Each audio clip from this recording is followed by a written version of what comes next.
अनंत पदों का योगफल। और हमारी श्रेणी कैसी होगी? तो समांतरीय गुणोत्तर श्रेणी। लेकिन जो हमारा सवाल है अब एक अल्फ़ाबेटिकल यानी अक्षरों पे आधारित है। जैसा कि आप जानते हैं हमें किसी भी सवाल में लगाने से पहले उसको पता करना होता है कैसे लगाना है, क्या करना है। तो आप अनंत पदों के समांतरीय गुणोत्तर श्रेणी में अच्छी प्रकार से जानते हैं कि क्या करना होता है। सबसे पहले हमें इसमें पहचानना होगा समांतर श्रेणी कौन है और गुणोत्तर श्रेणी कौन है।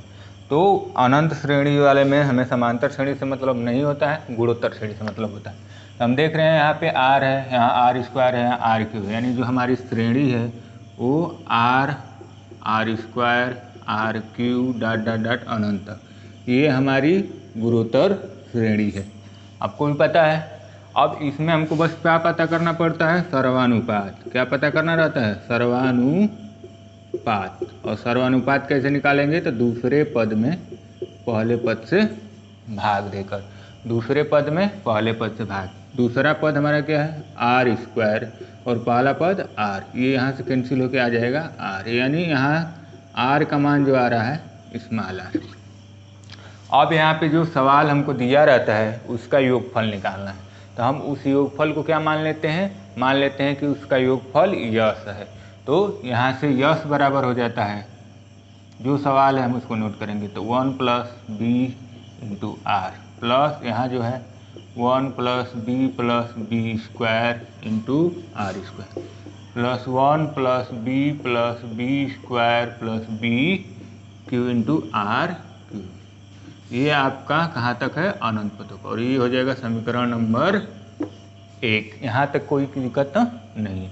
आपको जो श्रेणी दी हुई है उसका योगफल निकालना है। हमने उस योगफल को मान लिया कि माना उसका योगफल यस है, और ये हो गया समीकरण नंबर 1। अब हमें यहाँ से जो गुणोत्तर श्रेणी मिली हुई है इसमें से जो r का मान निकला हुआ है, इसी r से इस समीकरण 1 में क्या कर देते हैं? गुणा कर देते हैं। तो हम गुणा करेंगे अब।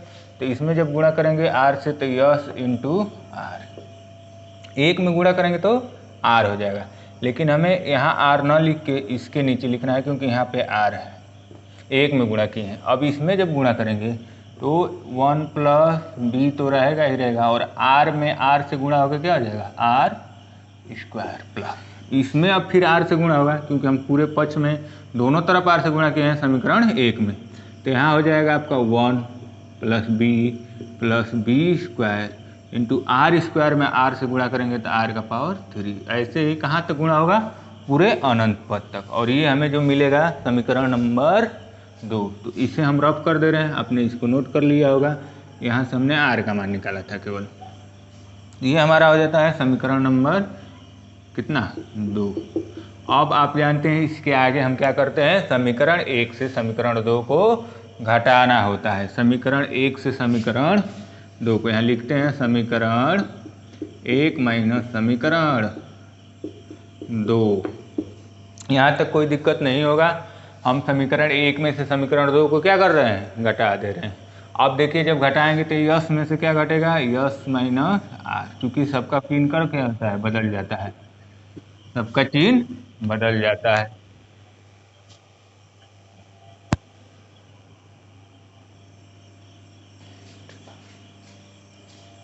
तो क्या होता है?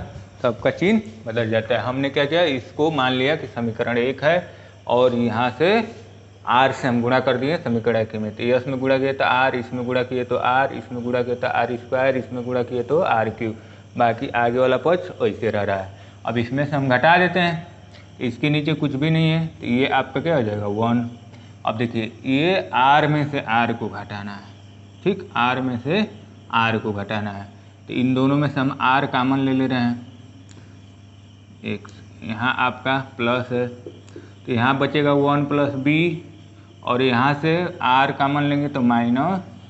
इसमें से भी r, इसमें से भी r कॉमन ले लिए हैं, और प्लस यहाँ देखिए यहाँ दोनों में आर स्क्वायर हम कॉमन लेंगे, तो यहाँ वाला बचेगा 1 प्लस बी स्क्वायर, और ये माइनस है तो -1 और -b, क्योंकि माइनस दोनों में गुणा होगा तो -1 -b, कोई दिक्कत नहीं होनी चाहिए। देखिए हो क्या रहा है पहले समझ लीजिए, 1 प्लस बी स्क्वायर ये है आर स्क्वायर, इसमें से हम घटा रहे हैं 1 plus b into are square. यहाँ आर स्क्वायर है, यहाँ भी आर स्क्वायर है, दोनों में से आर स्क्वायर जब कॉमन लेंगे तो यहाँ बचेगा 1, यहाँ बचेगा बी, यहाँ बचेगा बी स्क्वायर और यहाँ बचेगा 1 प्लस बी, लेकिन आगे है माइनस, तो माइनस से 1 और माइनस बी, ये हो रहा है।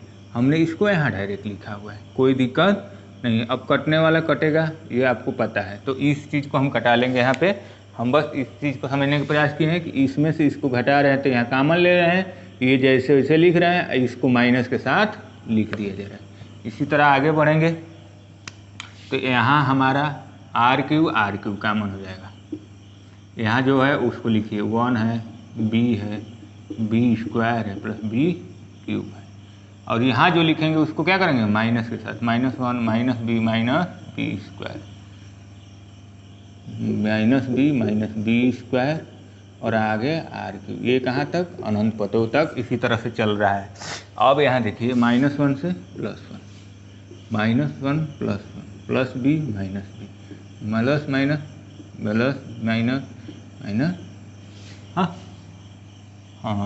अब देखिए इन दोनों में से यस कॉमन है, बचेगा 1 माइनस आर, यस कॉमन है तो 1 माइनस आर बराबर 1 रहेगा ही रहेगा, यहाँ बी इंटू आर, यहाँ B square into are square, यहाँ B cube into R cube, dot कहाँ तक, अनंत पदों तक।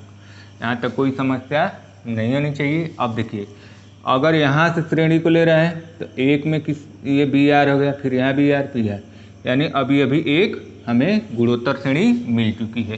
क्योंकि इसका पहला पद कितना है, ये 1, और आर कैसे निकालते हैं तो दूसरे पद में पहले पद से क्या किया जाता है, भाग दे देते हैं। तो दूसरा पद क्या है, b इंटू आर, इसमें 1 से भाग देंगे तो आएगा बी आर। अब यहाँ से अनंत पदों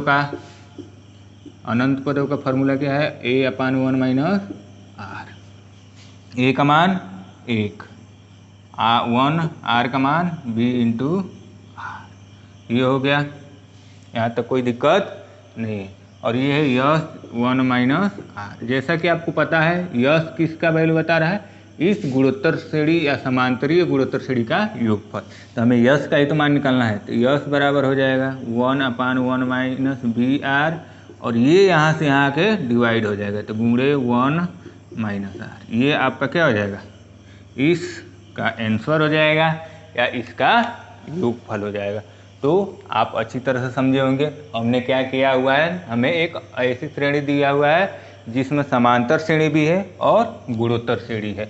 तो सबसे पहले अगर अनंत पदों का योगफल निकालना है हमको, तो हमें क्या करना होता है कि उसमें हमें जो गुणोत्तर श्रेणी में है आर स्क्वायर आर क्यूब, उसको अलग लिखिए और उसमें से आर का मान पता करिए। जैसे आर का मान पता चलता है तुरंत हम इस श्रेणी को मान लेते हैं कि इसका योगफल कितना है, यस है, इसका योगफल यस है। यस मानने के बाद क्या किया जाएगा, जो आर आया है इस पूरे श्रेणी में या इस पूरे श्रेणी में आर से गुणा कर देंगे। एक और समीकरण बनेगा, हम समीकरण 1 से समीकरण 2 को क्या करते हैं, घटाते हैं। कुछ कटने होते हैं तो कट जाता है, घटना होता है घट जाता है। उसके बाद जो श्रेणी मिलती है वो उसमें कुछ पद या सभी पद एक गुणोत्तर श्रेणी को प्रदर्शित करते हैं। हम उस गुणोत्तर श्रेणी को क्या करते हैं, फार्मूले के माध्यम से उसका योग निकालते हैं और यहाँ से यश का मान निकालते हैं। जैसे ही यश का मान आता है वही उसका क्या हो जाता है, उसका आंसर हो जाता है। तो आपको अच्छे से समझ में आया होगा। Thank you class.